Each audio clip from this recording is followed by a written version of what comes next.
Hello guys, welcome back to another mysterious video.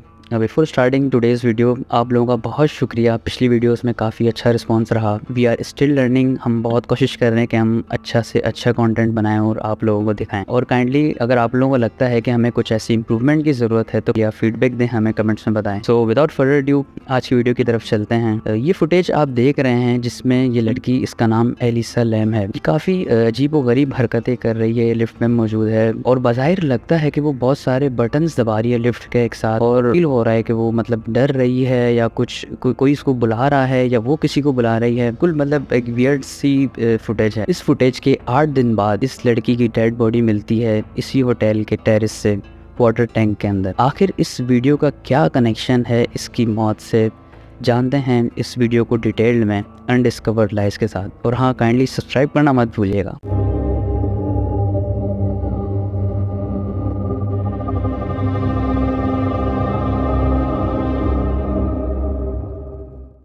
Elisa lamb जब पैदा होती है 30 अप्रैल 1991 में। She was a daughter of immigrant from Hong Kong. वो एक अच्छी फैमिली में ग्रो करती है, बहुत अच्छा एनवायरनमेंट उसको मिलता है। वो बचपन से ही बहुत होशियार और ज़हीन होती है कि वो इंट्रोवर्ट होती है तो वो अपनी हर डिटेल अपनी डेली रूटीन अपनी डायरी में लिखती है। अब बड़ी होकर वो एक राइटर बनना चाहती थी, तो इसी वजह से वो एक कैनेडियन यूनिवर्सिटी में एडमिशन लेती है और इसी यूनिवर्सिटी से वो अपनी राइटिंग और ब्लॉगिंग का सफ़र शुरू करती है। She had a deep appreciation for fashion, art and photography. Elisa को घूमने फिरने का बहुत शौक होता है और उसको बहुत इंटरेस्ट होता है पूरी दुनिया को एक्सप्लोर करने का। जनवरी 2013 में वो एक सोलो ट्रिप पर कैलिफोर्निया लॉस एंजलिस जाती है। This trip was intended to be an opportunity for experience, लेकिन ट्रेजिकली एलिसा की इस ट्रिप में एक अनएक्सपेक्टेड टर्न आता है और इस ट्रिप में बहुत से मिस्टीरियस इवेंट पैदा होते हैं। इस ट्रिप ने पूरी दुनिया में अटेंशन सीख की। ड्यूरिंग हर ट्रिप वो अपने पेरेंट्स को अपनी सारी डिटेल्स शेयर करती थी और डेली फ़ोन कॉल करती थी। उसके पेरेंट्स काफ़ी मतलब वो थे कि ये इंट्रोवर्ट टाइप की लड़की है, कांटेक्ट में रहते थे उसके, और वो भी एक अच्छी लड़की थी। वो अपने पेरेंट्स से कांटेक्ट करती थी, डेली रूटीन अपनी शेयर करती थी। लेकिन जनवरी 25 के बाद उसका कनेक्शन लॉस्ट हो जाता है। वो अपनी फैमिली से बिल्कुल कांटेक्ट में नहीं रहती। उसके पेरेंट्स बहुत परेशान हो जाते हैं। Her parents reported her disappearance to Los Angeles police department. अब इस स्टोरी का पहला मिस्टीरियस इवेंट स्टार्ट होता है।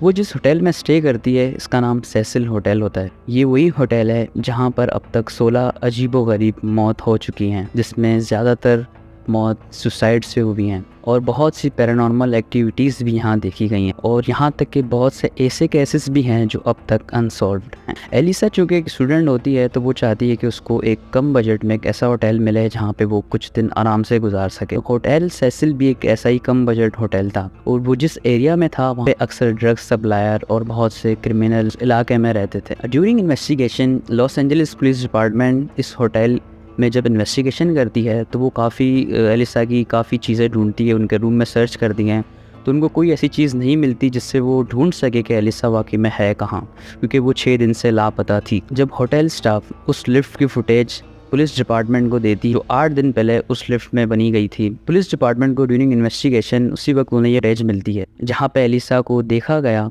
कि वो लिफ्ट में बहुत अजीबोगरीब हरकत कर रही थी। इस फुटेज को देखने के बाद बहुत से सवाल पैदा होते थे क्योंकि इस फुटेज में ऑलरेडी एक मिस्ट्री छुपी हुई थी। इसी दौरान आई डोंट नो इनसे ये फुटेज पुलिस डिपार्टमेंट से ये वायरल हो गई या उन्होंने जानबूझ के ये फुटेज रिलीज़ की या किसी हेल्प के लिए ये फुटेज को रिलीज़ किया गया, इसके बारे में कुछ खास मालूम नहीं लोगों को। ये फुटेज लीक होने के बाद टोटल 1 मिलियन व्यूज़ क्रॉस हो जाते हैं। इस वीडियो में आप खुद देख सकते हैं कि वो कितनी पैरानॉर्मल एक्टिविटीज़ कर रही हैं। वो एक बार अंदर जा रही है, उसका स्टेप बाहर जा रहा है, फिर अंदर जा रहा है। टोटल ये 4 मिनट तक इस तरह करती रही कंटिन्यूसली और एक साथ बटन्स दबाना सारे बहुत पैरानॉर्मल सा था। उसके हैंड जेस्चर भी बहुत स्ट्रेंज थे। वो किसी को बुला रही थी, वो किसी को बाहर जाने के लिए कह रही थी। The cryptic behaviour captured in this footage raise so many question about supernatural occurrence और हर मेंटल इलनेस। इस फुटेज के 8 दिन बाद एक कपल ने होटल स्टाफ को एक कंप्लेंट की कि उनका पानी साफ नहीं आ रहा और उनके पानी से स्मेल आ रही है। और जब होटल स्टाफ रूफ टॉप में जाते हैं और वो चेक करते हैं उस टैंक को, वो लिटरली देखते हैं कि उस टैंक के अंदर एक डेड बॉडी पड़ी होती है जो एलिसा लैम की होती है। वो बॉडी बहुत ब्लॉट हुई भी होती है और कुछ पता नहीं चलता कि वो है किस, क्योंकि उस बॉडी को कुछ दिन गुजर चुके होते हैं। इस इवेंट का सबसे बड़ा क्वेश्चन जो राइज होता है कि वो आखिर उस टैंक के अंदर गई कैसे।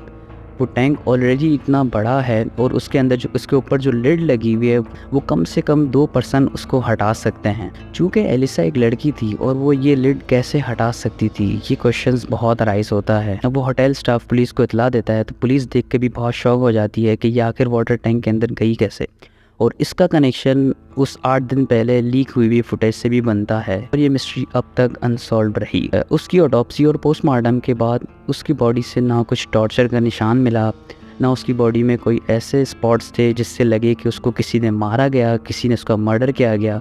यहाँ तक कि वो ना ही उसकी बॉडी से कुछ ड्रग्स के सिम्टम्स मिले जो वो उसने ड्रग ओवरडोज कर दिए हों। ये चीज़ बहुत मिस्टीरियस और शॉकिंग सी थी। After all this events and autopsy और पोस्टमार्टम के 5 महीने बाद उसकी सिस्टर ने बताया she was suffering from bipolar disorder.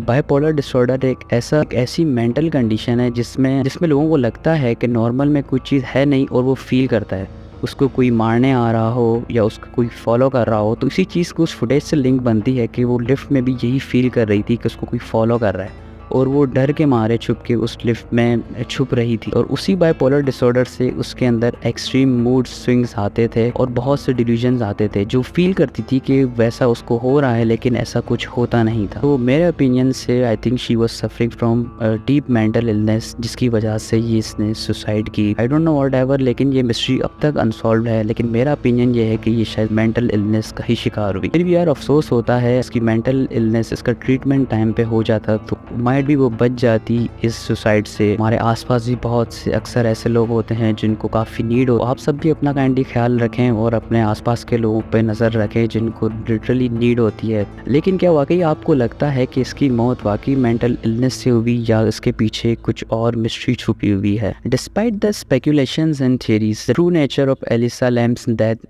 Still unsolved. So yeah that's all for today. अगर आपको इस तरह की और वीडियोस देखनी है तो काइंडली हमारे चैनल अनडिस्कवर्ड लाइव्स को सब्सक्राइब करें। Thank you.